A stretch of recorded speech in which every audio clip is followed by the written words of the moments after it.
of us have a chronic disorder such as high blood pressure or autoimmune disease.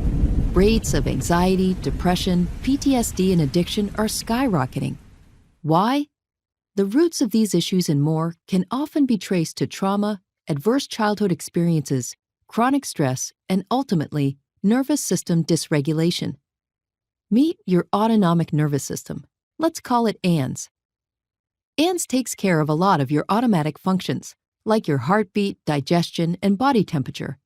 ANS also manages your survival and stress response, working to keep you alive when your life is in danger. ANS functions as our built-in detection system, constantly scanning our environment for cues of safety and cues of danger. As ANS scans the environment, it has 3 general responses or states. Safe. You feel calm, relaxed, and connected to those around you. Mobilized. When ANS detects danger, it sends a command and your heart rate and breathing increase, adrenaline and cortisol are released, and blood rushes to your muscles so you can handle the threat. This is our fight-flight response. Immobilized. When ANS detects that the danger is so great that you can't fight or run, it shuts you down. In this state, our heart rate, blood pressure, and body temperature decrease, and pain-numbing endorphins are released. ANS does all of this automatically without us thinking about it. ANS doesn't just use these states for survival, it uses them to navigate through the world each day.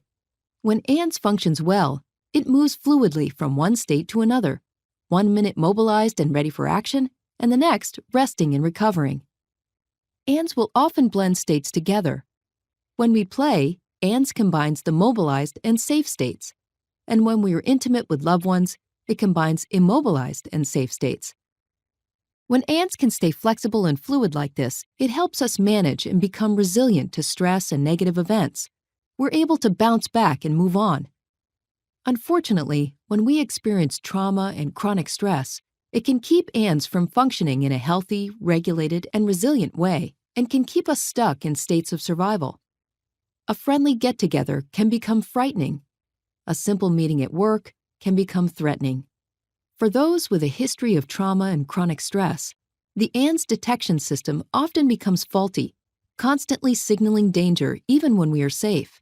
It's like ANS is an alarm system, constantly signaling fire even when there's no smoke and no flames.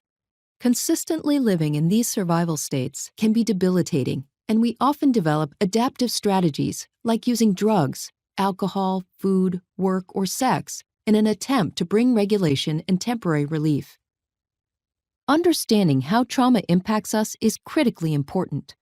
There is a whole spectrum of experiences that can be traumatizing and adversely impact ANS, like accidents, assaults, and natural disasters, which are often called shock traumas. There is also developmental or relational trauma, when we experience chronic adversity, abuse, neglect, and lack of safety while growing up. Many other experiences can be traumatizing, including chronic stress, medical procedures, and adverse community environments like poverty, discrimination, and violence. Additionally, new research in epigenetics shows us that trauma can get passed down genetically at least 3 generations. In the past, we've thought about trauma as events that happen to us. We now know that trauma is an experience, not an event. It's what happens inside of us as a result of what happens to us. It's our response to the event rather than the event itself. Over 20 years ago, Kaiser and the CDC launched a groundbreaking study of over 17,000 patients that showed a direct link between adverse childhood experiences, or ACEs, and long-term health and wellness. In the study, 2/3 of participants reported at least one ACE. Over 20% reported 3 or more. When participants reported 4 or more ACEs, this corresponded to an increased chance for heart disease, cancer, drug abuse, and more. With 6 or more ACEs, life expectancy decreases by almost 20 years. We are learning that many physical and emotional symptoms may emerge from a chronically dysregulated ANS. When ANS gets stuck in survival states, our biology shifts its focus from the tasks that keep us healthy, happy, and thriving to surviving the immediate perceived threat. Many conditions and symptoms that are chronic and difficult to diagnose and treat can be attributed to a dysfunctional ANS.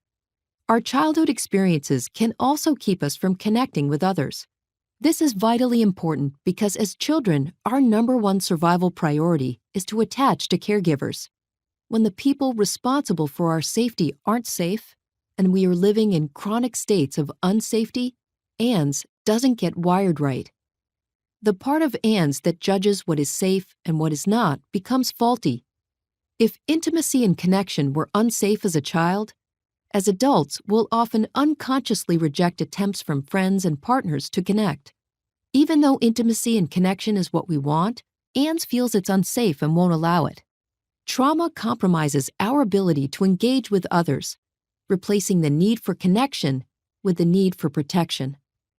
When there has been trauma, ANS can no longer differentiate between our unsafe past and our now safe present.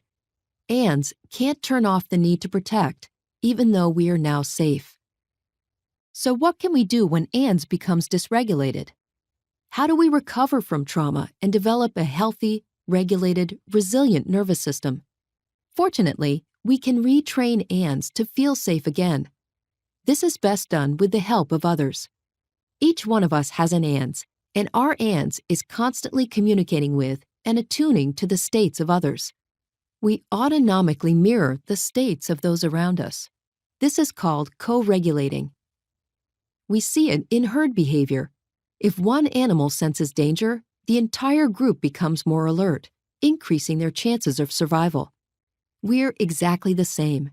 When we're with others who are stressed, angry, or depressed, it makes us feel worse.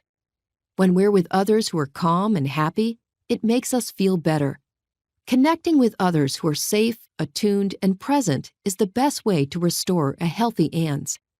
For those struggling to recover from the impacts of trauma, there is an emerging field of innovative clinical therapies that have been developed to reestablish safety and regulation to ANS.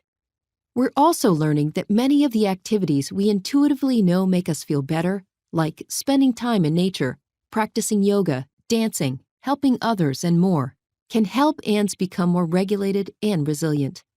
Healing from trauma and finding release from being stuck living in survival states comes as ANS becomes regulated, increases its capacity for resilience, and regains its flexibility. It's not about being calm all the time or mobilized all the time.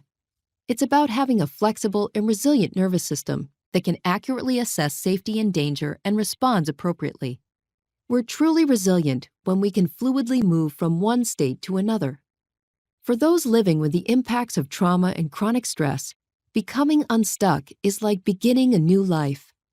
For the rest of us, understanding how our nervous system states guide our behavior can help us become happier, healthier, and more empathetic human beings. Collectively, we have an epidemic of social issues that are rooted in trauma.